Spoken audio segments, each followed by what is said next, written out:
Hi guys, how are you. Microeconomics हमारा topic है, chapter number 7 का, business and technology. और इसकी डेफिनेशंस की तरफ हम आते हैं। Microeconomics focuses on how the individual parts of an economy make decisions about how to allocate scarce resources. कि हम इंडिविजुअल जो होते हैं, एक घरों में रहने वाले सिंपल लोग, हम कैसे अपने कम रिसोर्सेज को यूज़ करके डिसीजंस करते हैं जो कि इकोनॉमी के ऊपर ओवरऑल अफेक्ट करते हैं। मतलब हमारी परचेजिंग जो पैटर्न होता है वो क्या होता है, क्योंकि हमारे पास रिसोर्सेज कम होते हैं। आपके पास जितने भी रिसोर्सेज हो वो ओवरऑल इकोनॉमी के एतबार से कम ही होंगे, या आपकी डिज़ायर्स के एतबार से वो हमेशा कम होते हैं। तो हम उनको कैसे यूटिलाइज़ करते हैं, कैसे उनको यूज़ करेंगे, ठीक है ना। और वो जो हमारी डिसीजन मेकिंग है वो ओवरऑल इकोनॉमी के ऊपर एग्रीगेट उसका क्या होगा, ठीक है ना, वो हम मैक्रो में पढ़ेंगे। और इंडिविजुअल्स कैसे अपना बाइंग पैटर्न चेंज करते हैं इकोनॉमी को देखते हुए, ठीक है ना, वो हम इसमें पढ़ेंगे। ठीक है, तो माइक्रो इकोनॉमिक्स आपकी एक अटैम्प्ट होती है कि सप्लाई और डिमांड के मुताबिक अपने डिसीजंस को चेंज करना होता है। अगर चीज़ों की सेलिंग प्राइसेस इंक्रीज़ करती है तो इंडिविजुअल जो होते हैं उनकी बाइंग पावर कम हो जाती है, और वो उनकी बाइंग पावर कम होने की वजह से वो कम चीज़ मकदार में बाई कर सकते होते हैं। और उसका ओवरऑल इम्पैक्ट जो होता है वो ऑर्गेनाइजेशंस के ऊपर पड़ता है। ठीक है, तो डिमांड नेक्स्ट आपके पास है। तो जो डिमांड होती है वो आपकी कैसे जनरेट होती है। तो डिमांड जो होती है वो आपकी एक डिज़ायर होनी चाहिए, दूसरे आपके पास रिसोर्सेज होने चाहिए, फिर आपकी डिमांड जनरेट होती है। अगर कोई बंदा एक चीज़ को बाय करना चाहता है और उसके पास पैसे नहीं है तो डिमांड जनरेट नहीं होगी। तो डिमांड के लिए दोनों चीज़ों का होना ज़रूरी है कि आपकी डिज़ायर भी हो उस चीज़ को बाय करने की, और आपके पास उसके लिए पैसे भी हों, रिसोर्सेज भी हों। ठीक है, तो इंडिविजुअल डिमांड्स जो शो कर रही होती हैं डिफरेंट प्राइसेस के ऊपर, डिफरेंट लोगों की डिफरेंट डिमांड होती है डिफरेंट क्वांटिटीज़ के अंदर। ठीक है, अगर प्राइसेस आप हाई रखते हो तो डिमांड कम हो जाती है, प्राइसेस लो करते हो चीज़ों की तो डिमांड जो है वो हाई होना शुरू हो जाती है। तो ये इलास्टिसिटीज़ के साथ शो हो रही होती है। तो demand needs to be effective, demand को इफेक्टिव होना चाहिए जब आपकी डिज़ायर भी हो और आपके पास रिसोर्सेज भी हों। ठीक है ना, when considering the level of demand, जब हम डिफरेंट लेवल के ऊपर डिफरेंट प्राइसेस के ऊपर डिमांड को कंसीडर करते हैं तो हम उसकी कंडीशंस को, बाकी कंडीशंस को कांस्टेंट रखते हैं। फिर हम देखते हैं मुख्तलिफ वेरिएबल्स को कांस्टेंट रखने के बाद देखते हैं कि अब क्या इफेक्ट होता है। ठीक है, तो डिमांड्स हाई होती है लो प्राइसेस के ऊपर, और आपके पास लो होती है हाई प्राइसेस के ऊपर चीज़ों की और सर्विसेज की। फॉर एग्ज़ाम्पल आप 10 kg राइस बाई करते हो पर मंथ, ठीक है ना, और अगर उसकी प्राइसेस है 150 रुपीज़ कंसीडर कर लेते हैं, और अगर वही प्राइसेस इंक्रीज़ करके 300 हो जाएंगी या 250 हो जाएंगी, तो आपकी जो आपने जितना कंट्रीब्यूट करना होता है राइस को बाई करने में वो आपको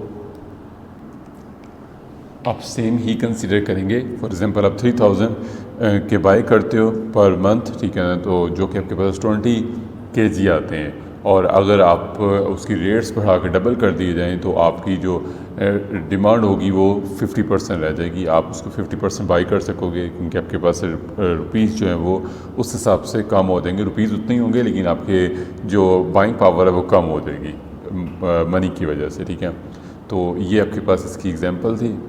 उसके बाद आप देखते हो तो चीज़ों और सर्विसेज की जो डिमांड होती है वो एक्सपेंड करती है, डिमांड राइज करती है अगर प्राइसेस उसकी फॉल करती हैं, और इसको एक्सपेंशन इन डिमांड कहेंगे। और आपके पास अगर आपके प्राइसेस जो है वो राइज करती हैं, जैसे मैंने राइस की एग्जांपल दी आपको, तो उसकी जो डिमांड होगी वो कॉन्ट्रैक्ट करेगी, ठीक है, सिकुड़ेगी, कम हो जाएगी, ठीक है, डिमांड गिर जाएगी, तो इसको आप कॉन्ट्रैक्शन ऑफ डिमांड कहेंगे। तो ये हम डायग्राम से भी इसको शो करते हैं डिमांड और प्राइस की। तो आपके पास P1 प्राइसेस है, वाई एक्सिस के साथ आपकी प्राइसेस है, P1 हाई प्राइस है और P2 आपके पास लो प्राइस है।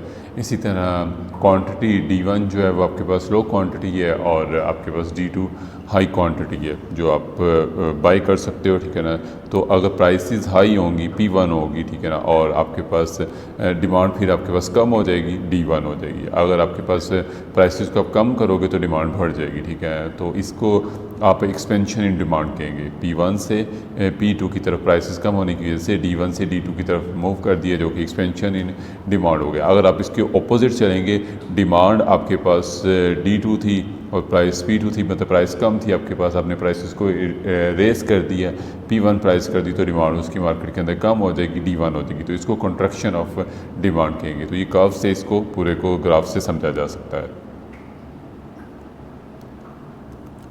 ज़्यादातर चीज़ों के अंदर जब आपकी प्राइस लो होती है तो डिमांड उसकी हाई हो जाती है, लेकिन इसमें कुछ इसके नतीजे के अंदर कुछ और इफ़ेक्ट्स भी आते हैं जिसमें सब्स्टिट्यूशन इफ़ेक्ट आता है, ठीक है। मतलब आप ट्रैवल करने के लिए रेलगाड़ी भी इस्तेमाल कर सकते हो, एरोप्लेन भी इस्तेमाल कर सकते हो, और आप कार भी बाई कर सकते हो, कार भी यूज़ कर सकते हो, ठीक है। तो जब इफ़ेक्ट आएगा, ठीक है, एक चीज़ की प्राइसेस हाई होंगी तो जो कस्टमर है वो दूसरी चीज़ के ऊपर स्विच कर जाएगा। फॉर एग्जांपल आपके पास बस है या एरोप्लेन है, आप उसको यूज़ करते हो दूसरी सिटी के लिए जाने के लिए, ठीक है। लेकिन जब बस इस एरोप्लेन की आपके पास प्राइसेस हाई हो जाएंगी तो आप उसका सब्स्टिट्यूट सर्च करोगे तो वो आपके पास रेल हो जाती है, तो जिसका रेंट जो होगा उसकी निस्बत काफ़ी कम होगा, तो आप उसके ऊपर स्विच कर दोगे। जब उसके ऊपर स्विच करोगे तो ऑटोमेटिकली उसकी डिमांड बढ़ जाएगी, उसी प्राइस के ऊपर उसकी डिमांड बढ़ जाएगी। लेकिन दूसरी तरफ आपके पास जो एरोप्लेन की डिमांड है, ठीक है ना, वो कम हो जाएगी। तो इसको सब्स्टिट्यूशन इफेक्ट कहते हैं कि एक को आप छोड़ के दूसरे की तरफ स्विच कर देते हो जिसकी प्राइसेस उस हिसाब से चेंज नहीं हुई होती है, जिसकी प्राइसेस दूसरे की निस्बत कम होती है। तो नेक्स्ट आपके पास इनकम इफेक्ट आता है। तो नेक्स्ट आपके पास इनकम इफेक्ट आता है। अगर किसी चीज़ की प्राइसेस जो हैं वो कम होती है तो कंज्यूमर जो होता है उसके पास डिस्पोजेबल इनकम जो होती है वो ज़्यादा हो जाती है, क्योंकि वो एक प्रोडक्ट के ऊपर कम यूज़ कर रहा होता है, पैसे कम यूज़ कर रहा होता है। तो हम राइस की एग्जांपल दोबारा ले लेते हैं। अगर आपके 150 से प्राइसेस कम होके 100 तक आ जाती हैं तो 50 रुपीज़ उसके पास कंज्यूमर जो का उसके पास बच जाएंगे कुछ और चीज़ बाई करने के लिए, ठीक है, पर केजी का। अगर 10 केजी है तो आपके पास 500 रुपीज़ बच जाएगा, और 500 से आप कुछ और चीज़ें बाई कर सकते हो जो कि नॉर्मल आपके गुड्स और सर्विसेज होती हैं लाइफ की, ठीक है। तो आपकी रियल इनकम जो होती है वो एक्सपेंड हो जाती है अगर प्राइसेस जो होती हैं वो कम होती है प्रोडक्ट की। नेक्स्ट इंडिविजुअल डिमांड्स की बात करते हैं। KPLC एक कंपनी है, is a motor car manufacturing, गाड़ियाँ बनाने वाली कंपनी है। तो ये कंपनी जो है ये सोच रही है कि हम अपनी प्राइसेस को इंक्रीज़ करते हैं, तो इसके दो इफेक्ट आएंगे, ठीक है ना। अगर ये प्राइसेस को इंक्रीज़ करेंगे तो अल्टरनेटिव और कार बनाने वाली कंपनीज मार्केट के अंदर एग्जिस्ट कर रही हैं, ठीक है। तो इस पर सब्स्टिट्यूशन इफेक्ट भी आ सकता है कि जो लोग हैं वो इनकी कार को छोड़ के दूसरी कंपनीज़ की गाड़ियों को बाई करने लग पड़े, ठीक है। और ये इसका सब्स्टिट्यूट इफेक्ट होगा जो कि लोअर प्राइस होंगी, ठीक है ना, उसकी तरफ लोग स्विच कर देंगे, ठीक है। तो इनकी डिमांड कम हो जाएगी। नेक्स्ट दूसरा ऑप्शन ये भी होता है कि इनकी अपना जो है वो इनकम के ऊपर इफेक्ट होगा, ठीक है ना, क्योंकि गाड़ियाँ अक्सर एक्सपेंसिव होती हैं। जब पब्लिक जो है वो गाड़ी बाय नहीं कर सकेगी तो अपने डिसीजन को ही पोस्टपोन कर देगी। उसकी वजह से जब ये प्राइसेस को हाई कर देंगे तो वो गाड़ी को बाय करने का डिसीजन जो उन्होंने लिया होता है, ठीक है, वो उसको पोस्टपोन कर देंगे, ठीक है। इसकी वजह से भी जो डिमांड है वो ड्रॉप कर जाएगी मार्केट के अंदर, ठीक है, और गाड़ियों की डिमांड ऑटोमेटिकली कम हो जाएगी। अच्छा, नेक्स्ट आपके पास ये आ जाता है कि अब जो चीज़ आप बाय करना चाह रहे हो वो आपकी कितनी टोटल जितनी आपके पास इनकम है उसका वो कितना पोर्शन है। अगर छोटी सी चीज़ होगी तो उसका इफेक्ट नहीं पड़ेगा, जिस तरह माचिस की डिब्बी होती है, ठीक है, वो 1 रुपये से 2 पे भी हो जाए, डबल 100% इंक्रीज़ हो जाए तो उतना उसका इतना इफेक्ट नहीं होता, ठीक है। लेकिन अगर आपने घर बाय करना है वो एक्सपेंसिव हो जाता है, तो वो 80 लाख का या 1 करोड़ का आपने घर बाय करना था और वो 10 का हो गया, 1 करोड़ 10 लाख का हो गया, तो ये 10 लाख इंक्रीज़ होगी, है वो 10% टोटल अमाउंट का, ठीक है, लेकिन उससे जो बायर है उसकी परचेजिंग पावर काफ़ी कम हो जाएगी, ठीक है, और वो उसको बाय नहीं कर सकेगा। तो आपने ये देखना है कि जो चीज़ बाय करने जा रहे हो वो कितना उसका कंज्यूमर की इनकम का कितना पोर्शन है। अगर लार्ज पोर्शन होगा तो वो रिलेटिवली उसका इफेक्ट भी लार्ज होगा, ठीक है, और अगर थोड़ा सा पोर्शन होगा तो उसका इफेक्ट भी रिलेटिवली वीक होगा आपकी प्राइसेस को इंक्रीज़ या डिक्रीज़ करने से।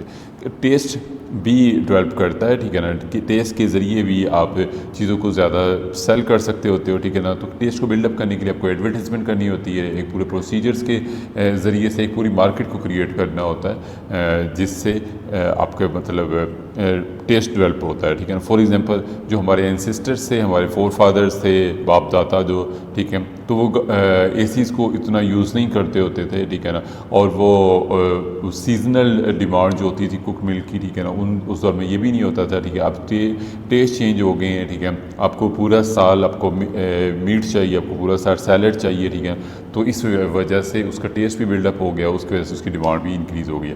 तो ये एडवर्टाइजमेंट से पूरी मार्केट को क्रिएट किया जाता है। तो आपके पास ना दो तरह के मैनेजर्स होते हैं, दो तरह के लोग होते हैं, पेसिमिस्टिक और ऑप्टिमिस्टिक, ठीक है। पेसिमिस्टिक जो होते हैं उनको मार्केट नज़र भी आ रही होती है तो फिर भी उससे डर रहे होते हैं और वो उस पर डिसीजन नहीं लेते, पॉजिटिव डिसीजन नहीं लेते। और जो ऑप्टिमिस्टिक होते हैं उनको मार्केट ना भी नज़र आ रही हो ओपन तो वो मार्केट को ढूंढ लेते हैं, सर्च कर लेते हैं, वो नेगेटिव के अंदर से पॉजिटिव सर्च कर लेते हैं।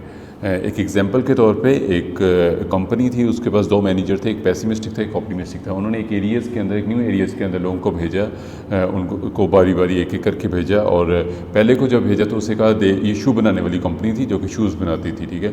तो उन्होंने कहा कि आप देख के आओ कि वो किस तरह की मार्केट है। तो पहला जो पेसिमिस्टिक था, जो अपने हक भी छोड़ देते हैं, ठीक है ना, वो वापस आया और आके उसने कहा कि बिल्कुल डायल मार्केट है, लोगों को पता ही नहीं है कि शूज़ भी कोई चीज़ होती है, तो हमें इस मार्केट के अंदर नहीं जाना चाहिए। तो वो पेसिमिस्टिक था, ठीक है। और दूसरा मैनेजर जब भेजा गया तो ऑप्टिमिस्टिक था, वो गया और उसने कहा टोटली ओपन मार्केट है, कोई कंपटीशन नहीं है उसके अंदर, मोनोपोली हमारी क्रिएट हो सकती है, हम पायनियर इसके अंदर बन सकते हैं। लोगों को पता ही नहीं है कि शूज़ भी कोई चीज़ होती है, तो हमें पहले लोगों में अवेयरनेस क्रिएट करनी है, लोगों को बताना है कि शूज़ भी कोई चीज़ होती है, और उसके बाद फिर हमें वहाँ पे अपनी शूज़ को सेल करना है, ठीक है। तो ये दोनों में फ़र्क होता है। तो इसी तरह जो मार्केट होती है हर चीज़ की अब क्रिएट करनी पड़ती है। जैसे एयर कंडीशंस की मार्केट क्रिएट हुई है, पिज़्ज़ाज़ की मार्केट, फास्ट फूड की मार्केट्स, ये सारी की सारी मार्केट्स डेवलप हुई हैं, ठीक है। आगे आपके पास आ जाता है डिमांड, मार्केट डिमांड, ठीक है। तो मार्केट डिमांड को यूजुअली हम डिमांड भी कहते हैं, और ये आपके पास क्रिएट होती है जब एग्रीगेट कंज्यूमर, तमाम कंज्यूमर जो होते हैं जो मिल के एक चीज़ को बाय कर रहे होते हैं, इकट्ठे एक ही तरह की चीज़ को बाय करते हैं, ठीक है ना। तो उनकी जो टोटल डिमांड बन जाती है उसको हम market demand, aggregate market demand और सिंपल डिमांड भी कहते हैं, ठीक है। तो इसको एक कर्व के साथ ग्राफ के अंदर शो किया जा सकता होता है, जो कि स्ट्रेट लाइन आपके पास कर्व होती है और लेफ़्ट टू राइट नीचे की तरफ जा रही होती है, जो कि हमने एक्सप्लेन की उसकी रीज़न पिछले टॉपिक्स के अंदर, जिसमें हमने बताया इसका कि वो जो प्राइसेस को जब आप कम कर रहे होते हो, ठीक है ना, तो उससे डिमांड इंक्रीज़ कर रही होती है, तो डिमांड नीचे को जा रही होती है, डिमांड ओवरऑल एग्रीगेट हो रही होती है, प्राइस नीचे को जा रही होती है, उसकी वजह से लेफ़्ट टू राइट आपकी कर्व डिमांड क्रिएट होती है। नेक्स्ट आपके पास आ जाता है condition of demands. Condition of demand, तो हमने पहले पढ़ा कि इंडिविजुअल्स और मार्केट्स की जो डिमांड होती है वो प्राइस के साथ इन लिंक होती है, उसके साथ इन टच होती है। जैसे ही आप प्राइसेस को इंक्रीज़ करते हो डिमांड गिर जाती है, जैसे ही आप प्राइसेस को डिक्रीज़ करते हो डिमांड आपकी इंक्रीज़ होना शुरू हो जाती है, ठीक है ना। तो लेकिन हमने इसमें ये कंसिडर किया था कि जो पुराने दूसरे फैक्टर्स हैं वो हम इसको कांस्टेंट रखेंगे, दूसरे फैक्टर्स को कंसिडर नहीं करेंगे। अब हम दूसरी कंडीशन इसमें देखेंगे जिसमें हम प्राइस को फिक्स रखेंगे, ठीक है, और दूसरे फैक्टर किस तरह इम्पैक्ट करते हैं, तो वो हम अभी स्टार्ट करते हैं, ठीक है। तो कोई भी चेंज जो होती है कंडीशंस के अंदर वो डिमांड को शिफ्ट करती है, ऊपर को या नीचे को, ठीक है ना। तो अब ये दो कर्व्स है आपके पास, ठीक है ना, एक आपके पास D1 है और D2 दूसरी इंक्लाइंड है, ठीक है। ये दोनों कर्व्स आपके पास हैं, ठीक है। अगर ये शिफ्ट करेगा राइट की तरफ तो इसका मतलब होता है डिमांड इंक्रीज़ कर दी गई। वो हम फैक्टर्स बाद में पढ़ते हैं कि इन फैक्टर्स की वजह से ये शिफ्ट करता है। तो ये लाइन भी उसने बताई हुई है, शिफ्ट इन डिमांड, D1 से D2 की तरफ शिफ्ट किया तो इसके मतलब है डिमांड में इंक्रीज़ हो गया किसी फैक्टर की वजह से, ठीक है ना। दूसरा आपके पास है अगर डिमांड इनवर्ट को अंदर को शिफ्ट करेगी, D2 से D1 की तरफ हुआ तो इसका मतलब डिमांड में डिक्रीज़ हो गया, ठीक है। तो ये आपको फ़र्क फाइंड आउट करना ज़रूरी होता है, ये आपको पता होना चाहिए कि क्यों शिफ्ट हो रहा है और इसके फैक्टर्स क्या होते हैं। अच्छा, तो आपको पता होना चाहिए ये जो लाइन है ये इंक्रीज़ और डिक्रीज़ जो डिमांड के अंदर हुई है ये प्राइस की वजह से हो रही है, P1 P2 जो हमने पहले पढ़ा, ठीक है ना। तो ये इसके साथ साथ जब मूव करेगी, या अगर यहाँ पे भी शिफ्ट होगी इसके साथ साथ जो मूव करेगी वो प्राइस की वजह से करेगी। जो शिफ्ट होगा वो दूसरे फैक्टर्स की वजह से होगा, वो इनवर्ट शिफ्ट भी हो सकता है, आउटवर्ड शिफ्ट भी हो सकता है। इनवर्ट शिफ्ट अगर होगा तो कॉन्ट्रैक्शन ऑफ डिमांड होगी किसी खास फैक्टर्स की वजह से, और अगर आउटवर्ड होगा तो आपके पास एक्सपेंशन इन डिमांड होगी किसी खास फैक्टर्स की वजह से, ठीक है। तो हम वो फैक्टर्स जब स्टार्ट करते हैं तो सबसे पहले हमारे पास इनकम आती है। तो इनकम में जब लोगों की इनकम इंक्रीज़ करती है तो उनके जो प्रेफरेंसेस होती है वो चेंज हो जाती है, ठीक है। वो कुछ चीज़ों की डिमांड जो होती है वो कम हो जाती है और कुछ चीज़ों की डिमांड जो होती है वो बढ़ जाती है। जिस तरह इन्फीरियर गुड्स होती हैं, जो सब स्टैंडर्ड चीज़ें होती हैं, उनकी डिमांड को वो कम हो जाती है और लग्जरीज़ की तरफ लोग ज़्यादा जाना शुरू कर देते हैं। लग्जरीज से चीज़ों की डिमांड जो होती है वो इंक्रीज़ करना शुरू हो जाती है, ठीक है। लेकिन इसमें ये पॉइंट अहम है कि जब आपकी इनकम इंक्रीज़ हो तो इन्फ्लेशन से ज़्यादा इंक्रीज़ होनी चाहिए। जितनी इन्फ्लेशन राइज़ कर रही है उससे ज़्यादा अगर इनकम होगी तो आपके पास डिस्पोजेबल इनकम ज़्यादा बढ़ जाएगी, ठीक है। और इसी तरह अगर टैक्सेस वगैरह को लोअर कर दिया जाए तो उससे भी आपकी डिस्पोजेबल इनकम जो होती है वो ज़्यादा हो जाती है, तो आप बच जाते हैं, आपके पास सेविंग्स हो जाती है और आप सेविंग्स को फिर अपनी नेसेसिटीज़ को फुलफ़िल करने के बाद अपनी लग्जरीज़ की तरफ भी सोच सकते होते हैं, ठीक है। तो जिस तरह आपके पास इसकी एग्जांपल है, गाड़ियों की एग्जांपल है, ठीक है। जब आप आपकी इनकम कम होती है तो पब्लिक ट्रांसपोर्ट यूज़ करते हो, जैसे जैसे लोगों की इनकम बढ़ती है लोग अपनी गाड़ियाँ ऑन करना शुरू कर देते हैं, उसके तो ऊपर शिफ्ट हो जाते हैं। तो जो इन्फीरियर चीज़ें होती हैं उनकी डिमांड कम हो जाती है और सुपीरियर चीज़ों की डिमांड बढ़ जाती है। और इसी तरह आप फूड, अगर आप ओरिजिनल फूड बाई करना शुरू कर देते हो, इन्फीरियर फूड्स को छोड़ देते हो, अगर आपकी इनकम इंक्रीज़ कर देती है, ठीक है। तो इसी तरह और भी इसकी बहुत सी एग्जांपल्स हैं, लेकिन मेन पॉइंट ये है कि आपकी इन्फ्लेशन से ज़्यादा अगर आपकी इनकम इंक्रीज़ की है तो तब आप अपना लिविंग स्टैंडर्ड्स को बेहतर कर सकते हो, जो कि रिसेंटली ईयर्स के अंदर कुछ हुआ है, ठीक है ना। तो तब आप अपना लिविंग स्टैंडर्ड्स को इम्प्रूव कर सकते हो। लेकिन अगर आपकी जो इन्फ्लेशन है वो ज़्यादा है और आपकी इनकम जो पे इनकम राइज़ है, ठीक है, वो कम हुआ है, या आपकी डिस्पोजेबल इनकम जो कम राइज़ हुई है, तो आपके वही रहेगी, बल्कि उससे डाउन चली जाएगी, ठीक है ना, आपकी पोजीशंस। तो आप इस इनकम एक बेटर आपके पास फैक्टर्स है डिमांड के ऊपर जो कि इफेक्ट करता है। नेक्स्ट आपके पास आ जाता है टेस्ट। तो टेस्ट डेवलप करना पड़ता है। तो टेस्ट को बिल्डअप करने के लिए सबसे बेहतर ये चीज़ होती है कि आप एडवर्टीज़मेंट करें, ठीक है। जब एडवर्टीज़मेंट करते हैं और मैनिपुलेट करते हैं लोगों का डिसीजंस पावर को, लोगों को उनमें अर्ज क्रिएट करते हैं, ठीक है ना, मोटिवेशन क्रिएट करते हैं किसी ख़ास प्रोडक्ट को बाय करने की, तो वो फिर उनका टेस्ट बिल्डअप होता है। जिस तरह फैशन इंडस्ट्रीज़ के अंदर होता है, डिफरेंट टाइप्स के कपड़े डिफरेंट मॉडल्स को पहना के बताया जाता है कि ये ज़्यादा बेटर लग रही हैं, ठीक है ना, तो आप ये वाली चीज़ यूज़ करें। इसी तरह जब लोगों में अवेयरनेस होती है हेल्थ के बारे में, तो लोग एनिमल फैट को छोड़ के, वाइट ब्रेड को छोड़ के ब्राउन ब्रेड की तरफ शिफ्ट हो जाते हैं, वेजिटेबल ऑयल की तरफ शिफ्ट हो जाते हैं।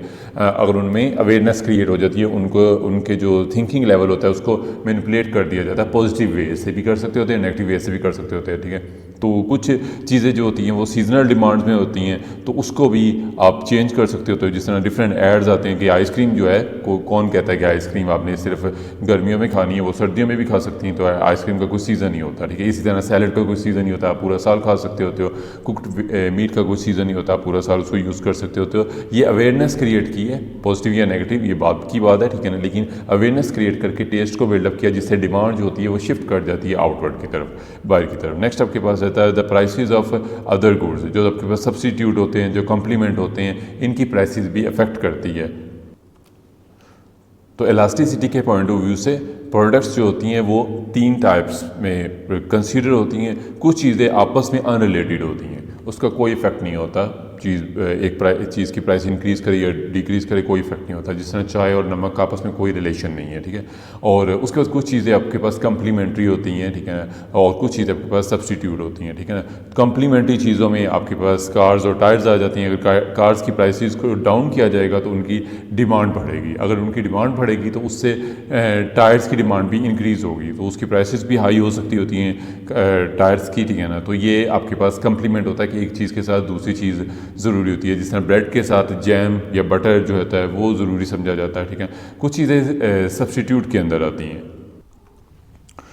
तो सब्स्टिट्यूट के अंदर दो टाइप की चॉकलेट्स हैं, ठीक है ना। आप एक अगर चॉकलेट वाले अपनी प्राइसेस को इंक्रीज़ करेंगे तो दूसरी चॉकलेट वाले अपनी प्राइसेस को अगर सेम भी रखेंगे तो ऑटोमेटिकली डिमांड जो होती है वो शिफ्ट हो जाएगी सेकंड, जो चीप होगी, जो सस्ती होगी उसके ऊपर, जो उस हिसाब से जो पहले वाली टाइप की चॉकलेट थी उससे सस्ती होगी, उसके ऊपर शिफ्ट हो जाएगी। इसने एग्जाम्पल भी इसी की दी है, क्वालिटी स्ट्रीट चॉकलेट्स एंड रोजी चॉकलेट्स, ठीक है ना। अगर एक अपनी प्राइसेस को इंक्रीज़ करेंगे तो दूसरे की डिमांड जो होती है वो इंक्रीज़ करेगी और पहले वाले की डिमांड जो होती है वो कम होगी।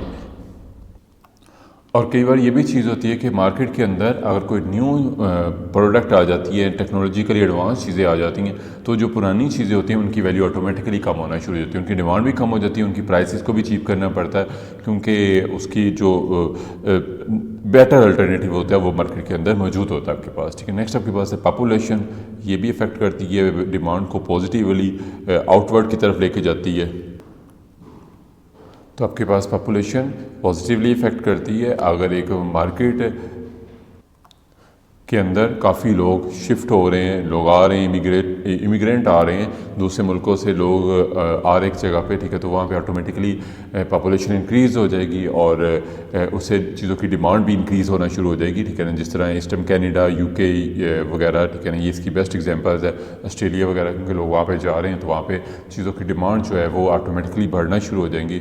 और इसी तरह जो पॉपुलेशन का पैटर्न होता है वो भी इफ़ेक्ट करता है मतलब अगर किसी जगह पे ओल्ड पीपल ज़्यादा हैं तो वहाँ पे ऐसी व्हील चेयर्स वगैरह और केयर्स से रिलेटेड चीज़ें जो होती हैं वो ज़्यादा सेल होती हैं, ठीक है ना। और वहाँ पे कोट्स और नैपीज़ वगैरह उनकी डिमांड जो होती है ऑटोमेटिकली कम होना शुरू हो जाती है, क्योंकि वहाँ पे यंग लोग कम हो रहे होते, ओल्ड लोग ज़्यादा हो रहे थे, तो ये इफ़ेक्ट करता है, ठीक है। तो डिमांड और सप्लाई का यहाँ पे मॉडल जो है वो काफ़ी इंपॉर्टेंट है, तो आपको इन दोनों में फ़र्क होना चाहिए कि डिमांड में इंक्रीज़ डिक्रीज़ की क्या चीज़ है, और एक्सपेंशन और कॉन्ट्रैक्शन डिमांड जो होती है वो उसकी कंडीशंस के एतबार से क्या होती है कि अगर प्राइसेस आपकी चेंज होती हैं और उससे आप एक लाइन के साथ, कर्व के साथ ऊपर नीचे को मूव करते हो, ठीक है ना, और अगर आप डिमांड मूव करती है, ठीक है, और अगर आपको कोई फैक्टर चेंज होता है तो फैक्टर करके शिफ्ट करता है डिमांड कर्व को, ठीक है, जो कि या ऊपर को लेके जाता है या नीचे को लेके जाता है, ठीक है ना। ये आपके पास D1 से D2 की तरफ जाएगा या D2 से D1 की तरफ जाएगा, ठीक है। तो ये टॉपिक हमारा कंप्लीट हुआ। अब नेक्स्ट हम अगले लेक्चर्स के अंदर करेंगे इंशाल्लाह ताला। Hope you like the video. If you like the video तो for encouraging me kindly subscribe it. Thanks. अल्लाह हाफिज़।